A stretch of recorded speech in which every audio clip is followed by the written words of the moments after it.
Ancient Egyptian civilization has always been one of great intrigue to all who study it. Her past is filled with great mysteries, many of which still elude us to this day. But today I'm determined to answer the question, are the pyramids older than Egypt itself?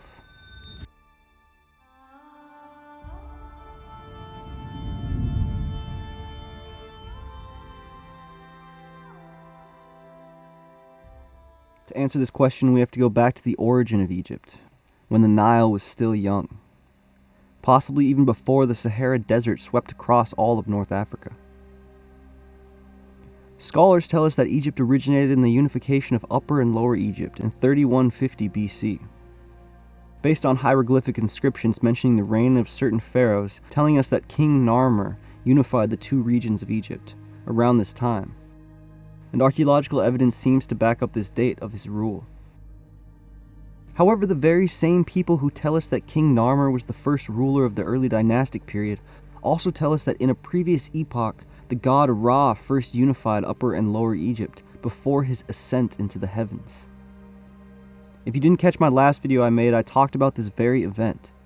It comes to us from the Egyptian flood myth known as the Book of the Heavenly Cow, which is one of the oldest stories from Egypt, preserved through the ages in inscriptions and texts found in the tombs of several famous pharaohs. I'll link that video below if you haven't seen it. Scholars also tell us that before the unification of Upper and Lower Egypt in 3150 BC, the region was home to many people and had been for thousands of years, since around 6000 BC. Oddly enough, just around the time Egypt was first turning into desert. They say that the desertification happened around 8000 BC and took several thousand years to take it over. But based on the water erosion around the Sphinx on the Giza Plateau, the monument had to have been made sometime during this wet period. So maybe the settlers in this region before King Narmer was a great civilization, and not just Neolithic people like historians tell us. Maybe this was the time the mythological stories were speaking of.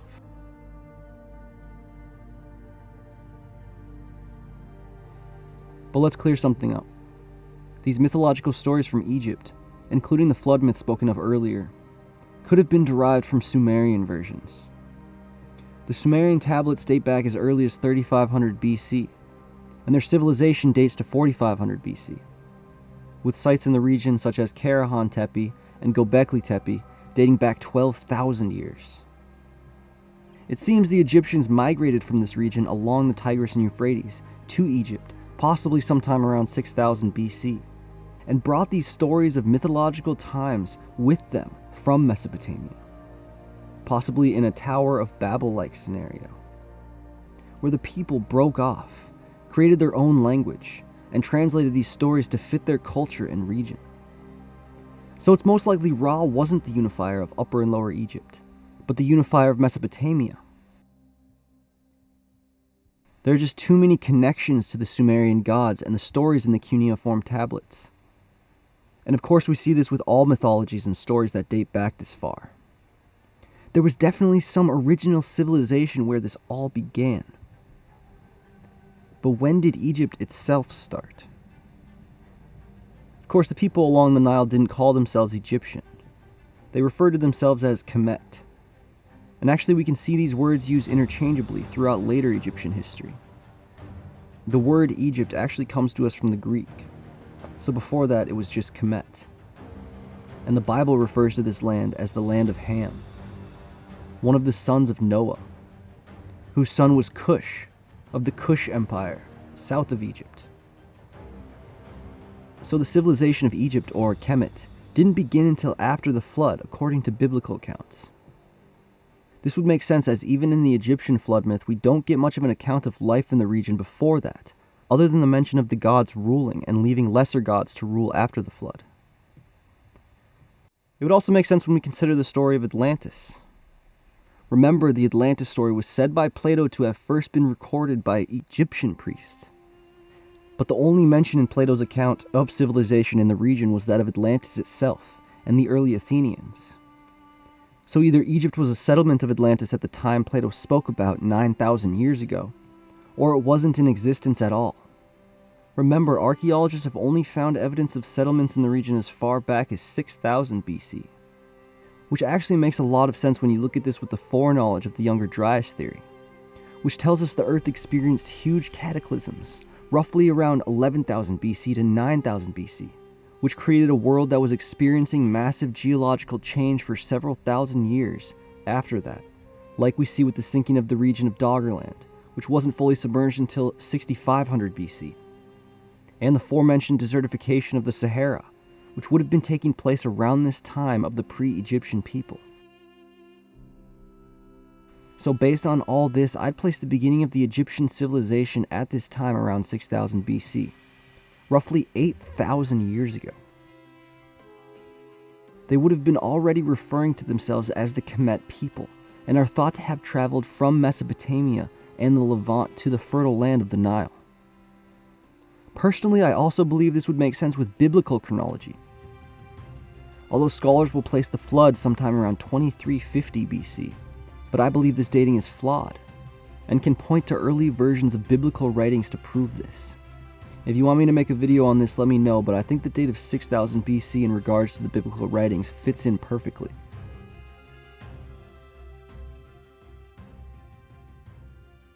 Now let's talk about the origins of the pyramids.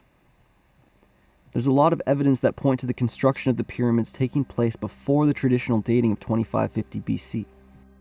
But if you really do believe that's when they were built, I'd love to hear your proof in the comments, because I am open to all evidence and possibilities. However, I, along with many of you, I'm sure, are already convinced the pyramids date back to a much earlier time period. But the lack of mention of them in mythological writings and early texts can be confusing and frustrating. If there was a monument so great, why would it not be mentioned as being important? Well, I actually believe they were mentioned. Let me try and show you. So first off, the people of this time wouldn't have referred to the Great Pyramid as a pyramid. They would have obviously realized it was in the shape of a pyramid, but they would have called it something else. It would have been known as just a great temple or something along those lines, because this was just how temples were built. If you look at many of the gigantic structures from this time, they're almost all pyramidal in shape. So the Great Pyramid would have simply been a more refined version of something like the ziggurats of Mesopotamia. The ziggurats were always built in a pyramidal structure, but never referred to as a pyramid like we do today. The pyramid shape was just the easiest way to build a tall tower. Think of them as early skyscrapers. It's difficult and inefficient to build a tower in a perfect rectangle, but we do it so we can fit lots of things on a small plot of land. But they had all the land in the world. A truly structurally sound tall building must have a wide base.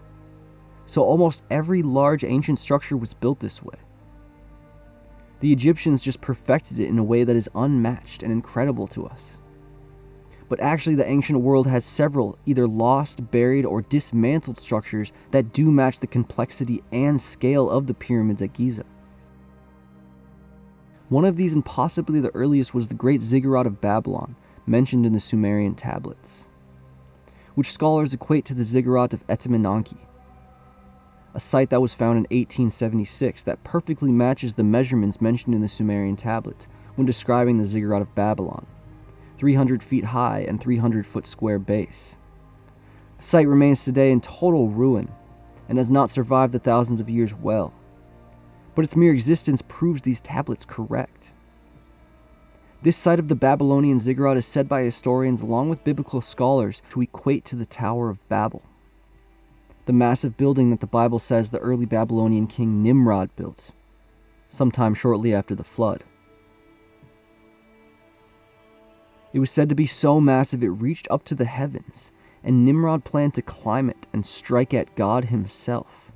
But God told his angels to confuse the languages of the people, and their project ceased because they lacked the ability to communicate. This is said to have resulted in the original 72 languages, Hebrew, Egyptian, and Sumerian being several of them. The Bible says that the people then spread out from Babylon and inhabited new regions, creating their own stories and mythologies in their new languages based off the Old Babylonian or Mesopotamian, including the Bible. which is why so many of these stories mimic those found in the Sumerian tablets. We can point to hundreds of similar stories and mythologies all across the world that describe this exact event, and many of these early civilizations kept that knowledge from the early days in Babylon and built replica towers of their own. And I believe the Great Pyramid was one of these.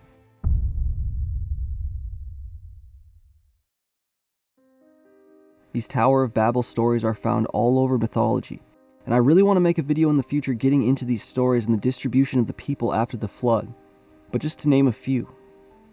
As we talked about before, the Sumerians held this story, where the god Enki came down and confused the languages of the people when they were attempting to build the great ziggurat to the god Eridu.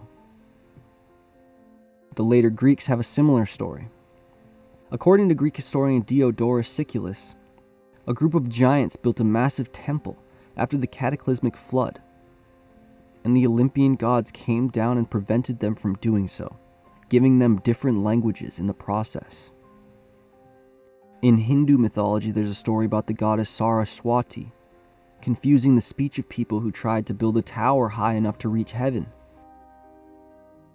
And in Chinese mythology, we have a story with some similarities as well, which tells of a giant tower built by a tyrant king named King Yao or King Shun, depending on the version, to challenge the gods, leading to divine intervention and the confusion of languages.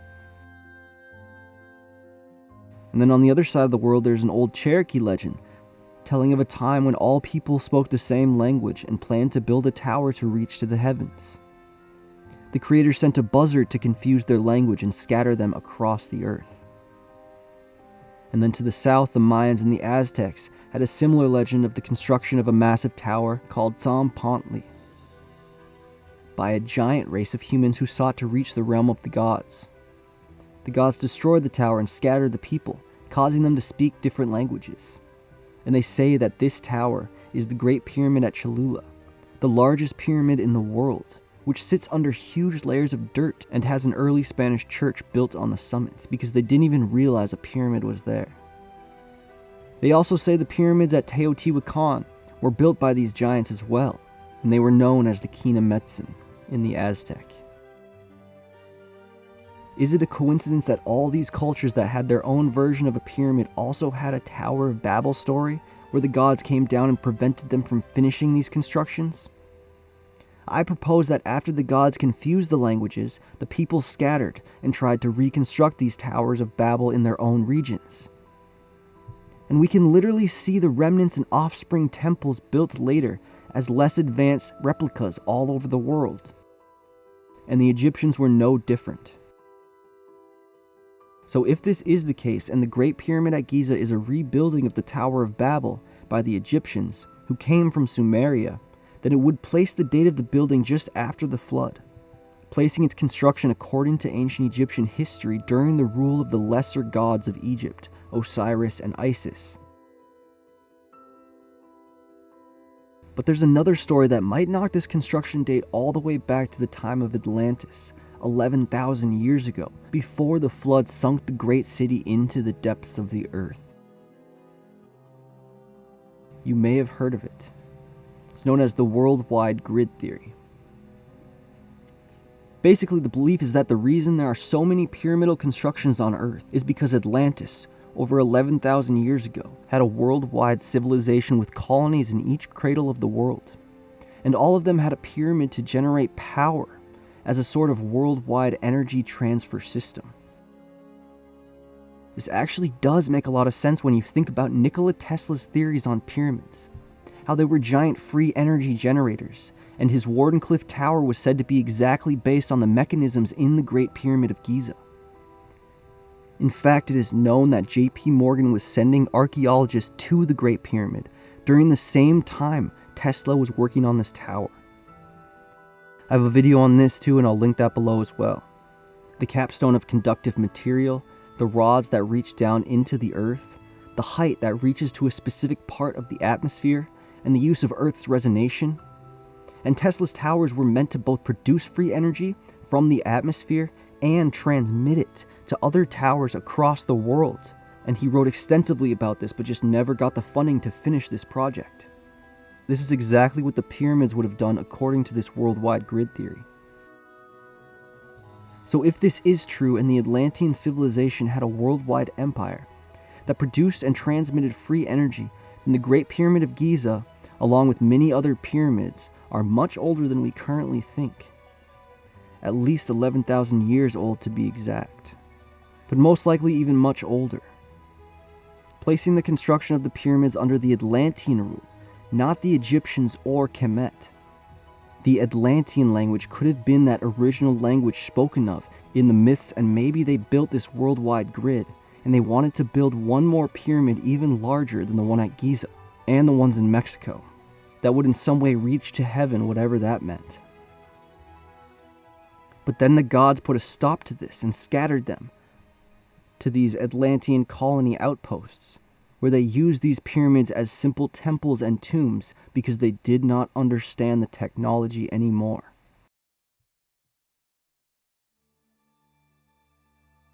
Its construction would have taken place during the time of the gods spoken of in mythologies, the time when the Anunnaki ruled in the Sumerian, or the Titans in Greek, the pre-flood age of Earth. And although the pyramid doesn't have water erosion from a massive flood like we see on the Sphinx, we do know that it had an outer layer of limestone during this time, which many say showed extensive water erosion before it was dismantled and repurposed by later civilizations. We actually have another pre-flood biblical story that might shed some light on the construction of the pyramid, which was preserved for us by the early Slavic Church and the Ethiopian Jews, who brought it from the Holy Land sometime after the destruction of the first temple, the Temple of Solomon. And it was also found among the Dead Sea Scrolls, which date to the 3rd century BC. Enoch was a man who was said in the Bible to walk with God, and in his 365th year, God took him up to heaven, and he is now known as an immortal saint. But during his life on earth, he was an important figure according to extra-biblical accounts in the Book of Enoch and the Book of Giants from the Dead Sea Scrolls. Many Christians, Jews, and Muslims today and throughout history have theorized that he was the builder of the Great Pyramids.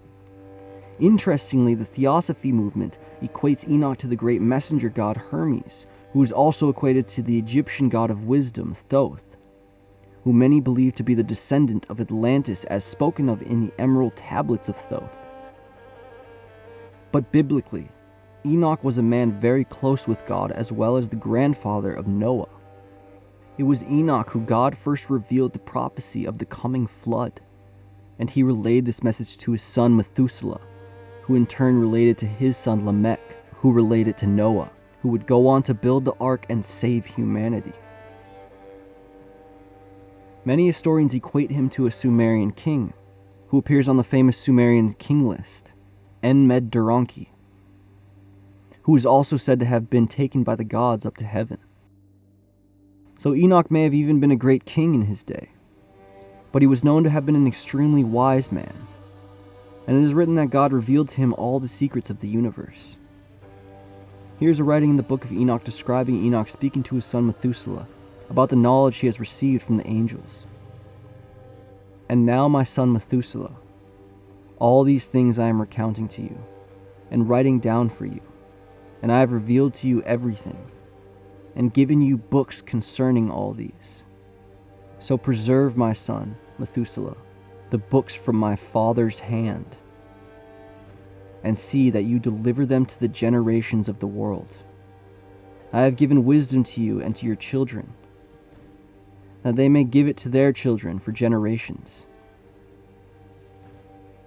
He then goes on to relate to Methuselah the secrets of the movements of the earth, and the seasons and patterns of the celestial bodies, effectively giving him a perfect calendar, along with spiritual knowledge as well.